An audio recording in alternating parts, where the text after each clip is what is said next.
warahmatullahi wabarakatuh. Hai semuanya. Perkenalkan, kita dari kelompok 3 kelas 12/4 ingin menyampaikan materi tentang perkembangan demokrasi di Indonesia.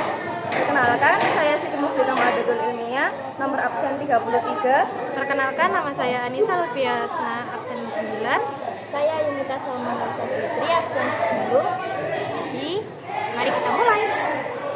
Bagaimana sih perkembangan demokrasi di Indonesia?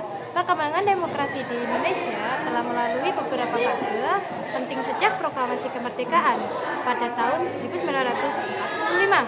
Setiap fase mencerminkan perubahan dalam sistem pemerintahan dan dinamika politik yang terjadi di negeri ini.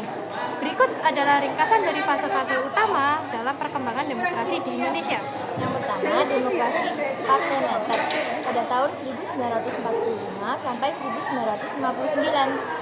Setelah merdeka, Indonesia awalnya menganut sistem demokrasi parlementer. Pada 3 November 1945, kabinet pertama yang dipimpin oleh Sultan Syahrir dibentuk. Namun, sistem ini mengalami kesulitan dalam stabilitas politik yang berujung pada dekret presiden pada 5 Juli 1959 yang mengakhiri fase ini. Yang kedua adalah demokrasi terpimpin. Setelah dekret tersebut, Soekarno Karno mengumumkan era demokrasi terpimpin di mana Undang-Undang 1945 kembali diterapkan.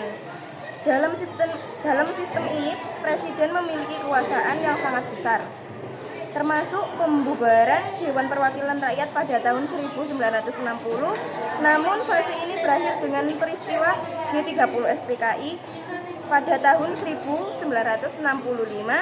yang mengakibatkan perubahan besar dalam struktur kekuasaan.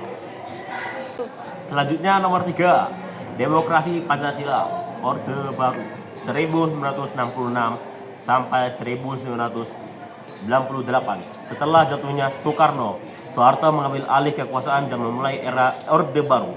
Dalam periode ini, sistem pemerintahan dikenal sebagai demokrasi Pancasila yang berusaha untuk mengimplementasikan nilai-nilai Pancasila dan Undang-Undang Dasar 1945.